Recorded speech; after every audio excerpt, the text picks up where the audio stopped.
តឹងត្រែងថ្លាថ្លែងសេចក្តីស្នេ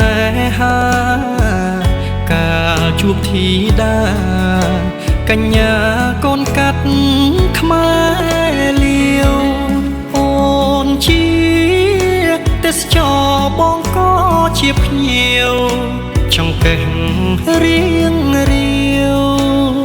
រូបរាងសែនសម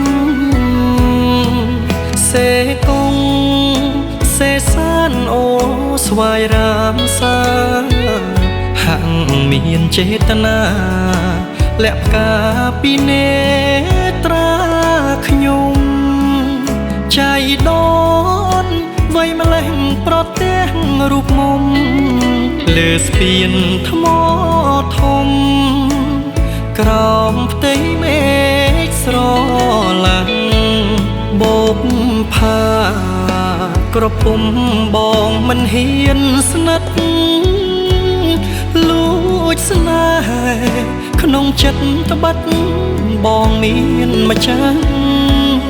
សៀមប៉ាង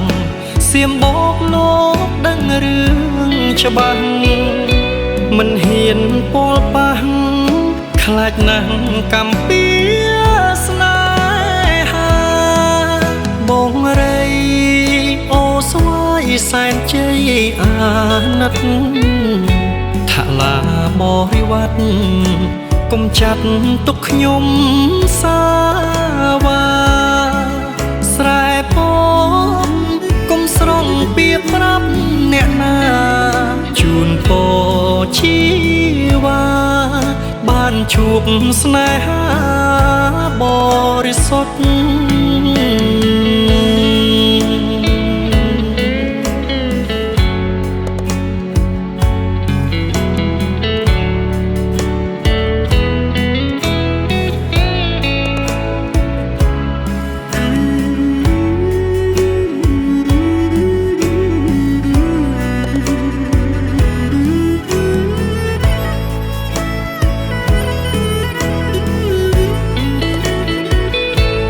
បោកផាក្រពុំបងមិនហ៊ានស្និទ្ធលួចស្នេហ៍ក្នុងចិត្តត្បិតបងមានម្ចាស់សៀមប៉ាង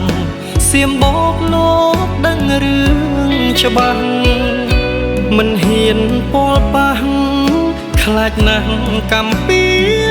ស្នេហាបងរៃអូស្វាយសែនជ័យអាណិតថាឡាបរិវត្តកុំចាត់ទុកខ្ញុំសាវ៉ា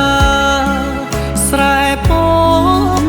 កុំស្រង់ពីប្រាប់អ្នកណាជូនពរជីវ៉ាបានជួបស្នេហាបរិសុទ្ធ